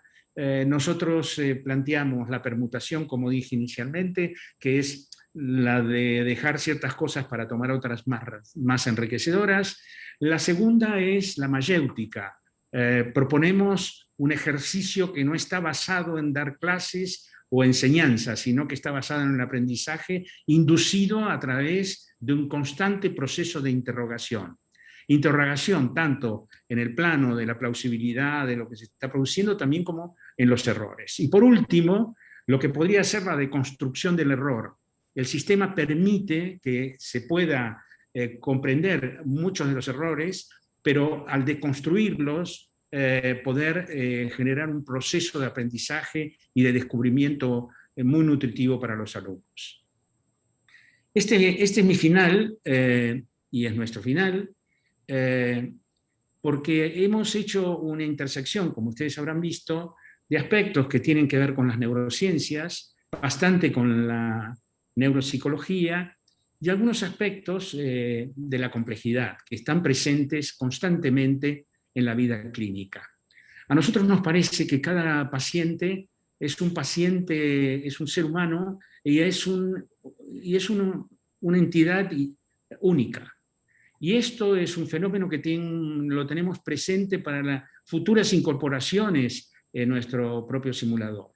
La comprensión de la tipicidad, la comprensión de los factores emocionales de los pacientes, la comprensión de la historia, de que un paciente no es un cuerpo, un paciente es el cuerpo, pero también es la conciencia, es el hábitat, es un ser humano, no es solo biología, es biografía, es historia. Y esto tiene que ser traducido y enseñado y estimulado para los alumnos, para que salgamos un poco del esquema del paciente estadístico para poder abordar la complejidad. El final está dado en nuestro criterio, y es justo el tiempo que habíamos fijado para toda esta conferencia, con una frase que nos parece que representa nuestra manera de ver. Porque desde la perspectiva de la neurociencia, de la filosofía, de la sociología, el objeto del hombre, el objeto de la mujer, el objeto de la humanidad es humanizarse. Ese es el objeto central, humanizarse. Y desde la comprensión que nosotros podemos aportar, no nosotros como personas, nosotros todos los que estamos hoy reunidos y la sociedad en su conjunto, es encontrar fórmulas de distanciamiento de nuestros componentes más animales hacia aquellos más humanísticos. Este es un fenómeno de transición que seguramente tal vez nuevas generaciones van a disfrutar, que es la posibilidad de ciertas intervenciones que puedan mejorar ciertas estructuras biológicas para también permitir la apertura a una mejor humanización y a un mejor humanismo. El médico tiene que tener presente esto constantemente y sobre todo que el mayor aprendizaje de su carrera y de su vida clínica la adquiere al pie de la cama del paciente. Es el paciente el que nos enseña a encontrar los diagnósticos. Les agradecemos mucho, tanto Eduardo como yo, que hemos tenido la oportunidad de expresarnos, pero formamos parte de un equipo de trabajo mucho más amplio. Dejamos aquí algunos datos para aquellos que quisieran contactarnos, ya sea para conocer mejor la Practicum Script, como también si están interesados en alguna de las líneas de investigación en las que estamos trabajando. Así que dejamos esto a disposición de ustedes, mientras, si le parece bien al doctor Millán, respondemos a alguna pregunta si existe. Muy bien, muchas gracias. Sí, si la audiencia que en este momento está conectada pues quiere intervenir, sabe que lo puede hacer y alguna pregunta pues entrará en el chat. Yo lo que sí ruego es por la temporalidad, ¿no? Porque como bien dice el doctor Hornos, es el tiempo que nos habíamos marcado, pues preguntas cortas y respuestas también breves. Entonces, yo creo que el doctor Ruiz Morales quiere preguntar algo, no sé si directamente o a través del chat. Sí, hola, sí, ¿se me oye? Sí. Sí, sí. Hola a todos, muchas gracias. Gracias, Jesús. Gracias también a los ponentes por esta revisión, ¿no? A ver, a mí, bueno, de entrada tenía mucho interés en conocer esto. Yo soy, bueno, soy miembro de la Junta de la Sociedad de Educación Médica Española y también soy responsable de una unidad de educación médica en una facultad. Veo que parece que efectivamente tiene la estructura y tal y como está formado el script, el Practicum Script, tiene bastante plausibilidad, ¿no? Fisiológica, perdón, plausibilidad en cuanto al conocimiento teórico y usted lo ha dicho, de las formas de aprendizaje psicológicas, de neurociencia. Sin embargo, a mí como gestor docente y como responsable de una unidad de educación médica, si tengo que meter una herramienta de este tipo, bueno, me pasa como a los clínicos, que me gusta, pues si tengo que hacer un tratamiento, pues que este sea efectivo y que me base en una información de evidencia, si es posible. Ustedes han aportado algunas de satisfacción que parece que van en esa línea, el estudio de la ECOE también parece que va en esa línea, pero distan mucho de lo que yo pediría en este sentido. Sin embargo, los beneficios que usted ha detallado, los beneficios para los estudiantes, yo me quedaría con dos especialmente interesantes. Yo creo que esto tendría mucho valor, cómo los estudiantes, cómo los médicos adquirimos juicio clínico, es una de las tareas principales y nos lleva mucho tiempo. Se dice que, según he leído yo, 15 años quizás llegar a ser expertos, ¿no? Entonces, si realmente acelera, como pone su punto número 2, el juicio crítico y aumenta la calidad del razonamiento, o si, como pone en el punto 5, acorta el tiempo de aprendizaje experiencial y, por tanto, estos 15 años que teóricamente conseguimos esa expertise, lo llevamos a menos. ¿Tenemos evidencias de eso? Usted ha dicho que notamos que acorta, que acorta este tiempo, pero yo pediría, si tienen estudios, que nos los den, y si no lo tienen, creo que es una magnífica agenda investigadora para apoyar este proyecto, que yo creo que tiene plausibilidad, pero que para hacer un cambio de esta naturaleza en las universidades hay que pensárselo. Gracias.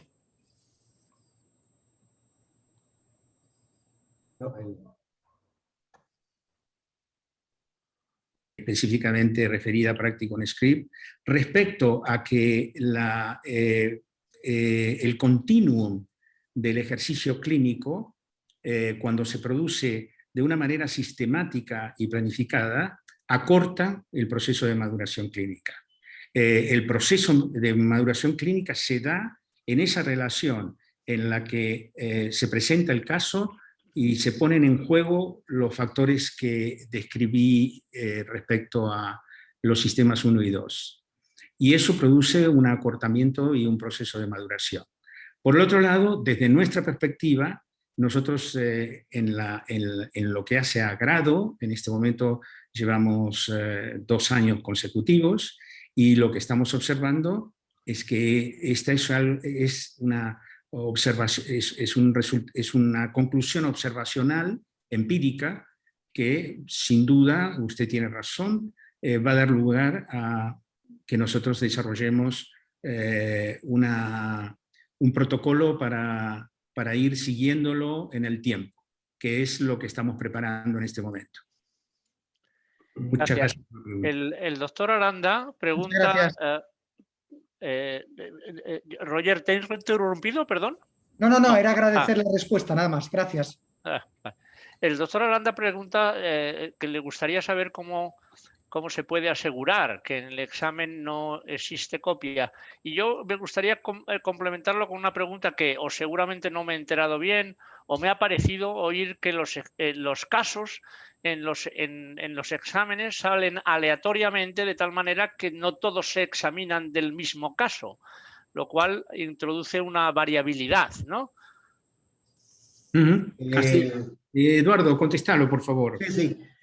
Cuando he hablado de aleatoriamente, quiero decir en el orden, Millán, es decir, son los mismos casos, pero para evitar copias... En distintos momentos. En distintos momentos. El caso 1 de un alumno no es igual al caso 1 modelo ECOE tradicional, ¿no? ¿Y lo de la copia que pregunta el doctor Aranda? Pues yo creo que no hay ninguna forma de evitar totalmente que en las modalidades virtuales que se haga copia. Hace poco participé en una conferencia de la AIMI, participaba en realidad la que fue directora de AIMI hasta hace muy poco, y a ellos les pasa igual en el Reino Unido. Dice que por más que utilicen estrategias de proctoring, de cámaras web, no existe una forma totalmente comprobada actualmente que evite el 100% la copia de los alumnos. Yo creo que es interesante comentar lo siguiente. Yo creo que es una inquietud válida, pero cuando nosotros desarrollamos este proyecto, el aspecto nuclear es el aspecto formativo, no es el aspecto sumativo. Que no lo excluimos, porque tiene su importancia y porque a veces los fenómenos legales o sociales y demás lo hacen necesario. ¿Esto qué quiere decir? Que el alumno puede ser inducido y motivado para realizar esto como ejercicios para su propio desarrollo intelectual, para su propio desarrollo clínico. Entonces, apuntamos más al aspecto motivacional que al aspecto me lo voy a copiar. Te lo puedes copiar, es verdad, pero bueno, en algún momento eso va a repercutir sobre tu historia. En el caso sumativo es distinto. Los casos sumativos más exitosos que estamos teniendo son presenciales. No quiero gastar tiempo ustedes, tenemos un archivo fotográfico de 200 alumnos, diversas salas, tienen algunos tutores que los están observando, y lo que vale es el proceso de evaluación con todos los elementos y componentes que tiene la metodología, los cuidados, la calidad y la observación. Pero coincido con lo que decía Eduardo, de que no tenemos un proctoring que pueda impedir la extraordinaria habilidad que tienen los alumnos para encontrar fisuras a este tipo de recursos. Muy bien. la pregunta antes, esta que acaba de contestar el doctor Hornos, y el doctor Pérez-Zuelos, la formulaba el doctor Esteban Andrés Cortés, no el doctor Aranda. El doctor Aranda lo que sí está preguntando ahora mismo es si tiene cabida esta metodología en el aula. Y yo creo que de la exposición del doctor Pérez-Zuelos se desprende que sí, pero supongo que él lo puede, en fin, comentar más. Totalmente, lo puede hacer Eduardo, lo puedo hacer yo, pero y lo pueden también hacer algunos de los personas que están aquí presentes, que son docentes que aplican Practicum Script y lo aplican dentro del currículum de la carrera. Perfectamente se lleva al aula esto. Esto no fue creado para eludir el aula. No es un fenómeno extracurricular o extrauniversitario. Es para sencillamente generar la alianza que los alumnos ya han generado, que es la alianza con la tecnología.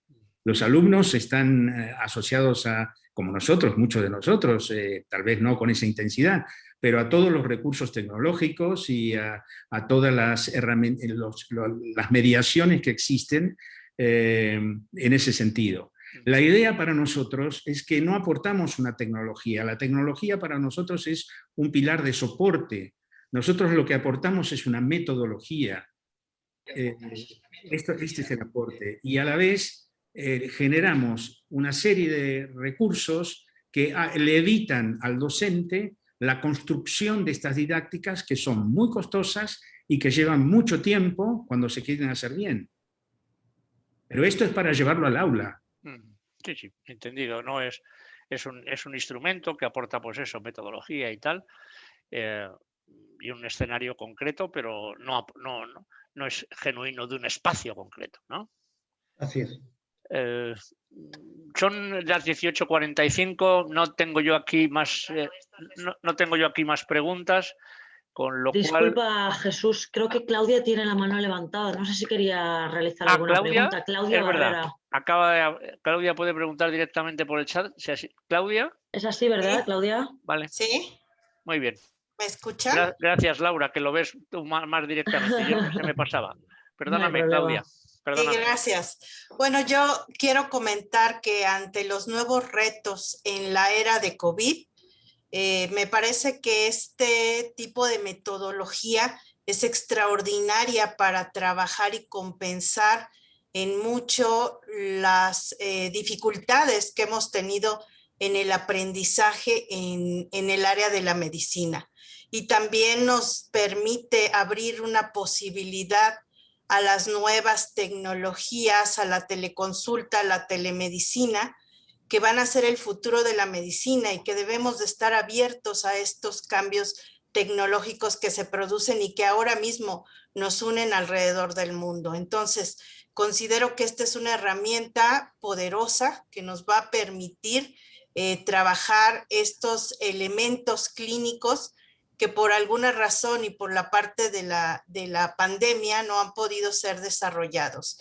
Pero me queda claro que las bases neurofisiológicas de este aprendizaje nos permiten ver los posibles efectos que tendrán y tomar en cuenta que tenemos una nueva generación en la cual la tecnología está implícita y estamos en el momento de la cuarta revolución industrial, que eso nos debe permitir también tener la apertura para encontrar otras posibilidades en el desarrollo del aprendizaje y de la medicina. Muchas gracias.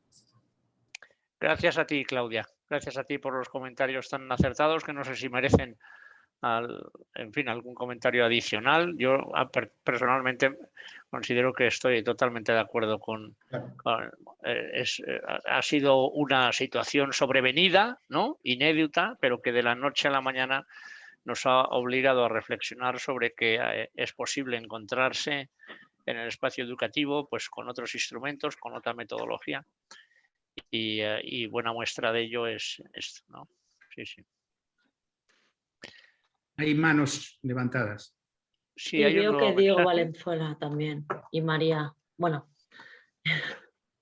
Malena. Sí, ya nos conocemos. Adelante, Diego, habla tú. Hola, lamento haberme tenido que unir un poco tarde, me perdí gran parte de la presentación inicial, pero quería tomarme unos breves minutos para comentar un poco la experiencia. Yo creo que el doctor Cortés también igual ya hizo algún comentario respecto a nuestra experiencia en la Universidad Autónoma de Chile. Él está en Santiago, yo estoy en Talca, un poco más al sur. Agradezco también a Laura y Eduardo, que son nuestros principales contactos con la utilización del software. Nosotros inicialmente lo incorporamos precisamente como en el aula para reemplazar alguna parte de una asignatura que tenemos en la carrera de medicina que se llama razonamiento e integración clínica, que es solamente fomentar, no tanto llevar al estudiante a revisar nuevamente o a desarrollar resultados de aprendizaje en cuanto a conocimiento teórico de las disciplinas, sino que más bien dirigido precisamente entre comillas, enseñar el razonamiento clínico. La experiencia fue bastante buena. Ya esa asignatura curricularmente tiene 3 unidades. Quedamos un poco al debe con el área pediátrica. Eduardo está al tanto de eso, los tenemos trabajando en eso.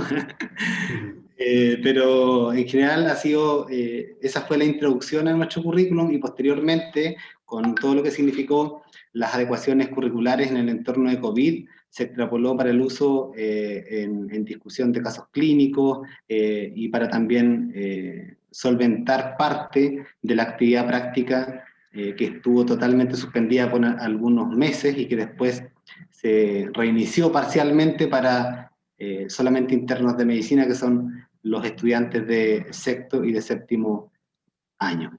En general esa ha sido la experiencia. Hemos tenido acompañamiento constante de Eduardo como de Laura. También se prevé también la renovación de la licencia de acuerdo al compromiso de las autoridades en la universidad. Logramos también incorporarlo como una metodología activa, ya sancionada en la resolución de los programas, por lo tanto eso también nos da un piso como para seguir pidiendo que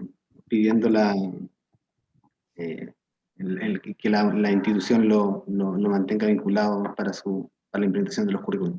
En general, metodológicamente me parece una buena estrategia. Yo creo que sí hay cosas que hay que ir desarrollando, mejorando, de hecho a la luz de lo dinámico que resulta la educación médica, sobre todo en ámbitos de teorías cognitivas, en fin, de teorías de aprendizaje. Yo creo que en la medida que el software se vaya perfeccionando y sea fiel sobre todo a las teorías de aprendizaje, va a ser un aporte real para la educación médica. Gracias, Diego, pero ¿quieres formular alguna pregunta o eran comentarios solamente? Quería solamente comentar. Vale, muy bien.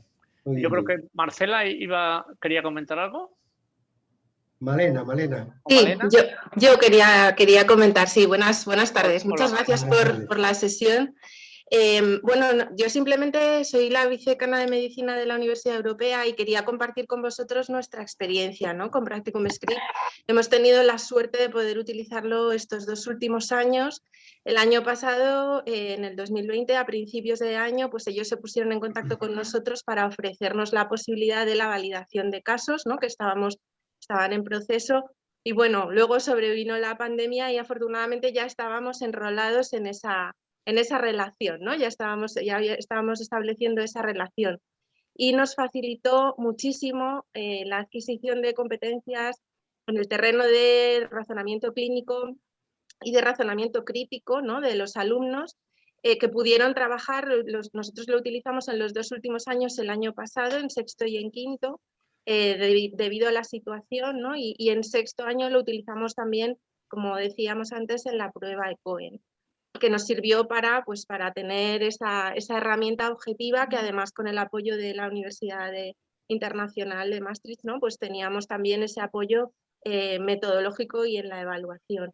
Y este año apostamos por seguir con el mismo programa, ¿no?, por seguir también trabajando con ellos. Creo que, bueno, aparte agradecer desde aquí el apoyo que en todo momento dan a las universidades, ¿no? Creo que, bueno, tanto Eduardo como Laura también, bueno, han estado siempre ahí al lado y junto a nosotros, ¿no?, haciendo este programa y ayudándonos a cualquier tipo de complicación o de dificultad que pudiéramos tener, pues ayudarnos. Otra cosa que quería compartir con vosotros es que es muy interesante la aportación de los clínicos, ¿no? Nosotros hemos tenido 2 personas de los hospitales, nuestros profesores de hospitales, de uno de ellos en concreto, que han estado revisando, validando, aportando ideas y, bueno, trabajando también con Practicum Script, y realmente su satisfacción ha sido muy grande, ¿no? Han valorado mucho la herramienta, las posibilidades que tiene, los comentarios de los alumnos, sus respuestas. Bueno, creo que han aportado también mucho. Y respecto al comentario anterior de Roger, pues es verdad que yo estaría encantada de poder hacer más científica esta impresión, ¿no? O sea, hacer más evidente esta impresión de que funciona, de que aporta, de que hace que el razonamiento del alumno mejore, y de que, como decía también Claudia, son herramientas de las que podemos disponer ahora y que no tenemos que rechazar, ¿no? Porque al final pues todo suma, ¿no? Y si de alguna manera pudiéramos hacer que eso fuera una evidencia científica, ¿no? Pues hacer un estudio multicéntrico, de recoger datos de distintos países del mundo, lo que sea, pues bueno, contad con nosotros también para hacer ese trabajo. Y bueno, muchas gracias a todos. Muy bien. Muchas gracias, Malena. Muchas gracias, Malena. Yo, como antes señalaba Laura, no soy capaz o no veo manos levantadas y tampoco intervenciones en el chat, por lo tanto llevamos casi 2 horas, 2 horas menos 5 minutos de webinar, y si les parece, a menos que los ponentes, a los cuales les agradezco de todo corazón sus intervenciones, quieran añadir algo más, solo me resta pues congratularme porque la Sociedad Española de Educación Médica haya podido compartir este rato con todos ustedes. Nosotros muy agradecidos con la sociedad y muy agradecidos con los asistentes y también con aquellos que están utilizando la herramienta. Muy agradecidos, muy agradecidos. Muy bien, pues... Y que los que estamos por aquí tengamos un buen verano y que los que están por allá tengan un buen invierno. Eso es, eso es. Un abrazo para todos. Acaba de dejar Laura pues el correo electrónico para cualquier duda, porque esto es algo que está permanentemente abierto a sugerencias, a ideas y, como ya queda suficientemente dicho, a colaboración. Muchas gracias a todos. Gracias, muchas gracias. Muchas gracias. Gracias. Buenas noches. Adiós, muchas gracias. Adiós. Adiós.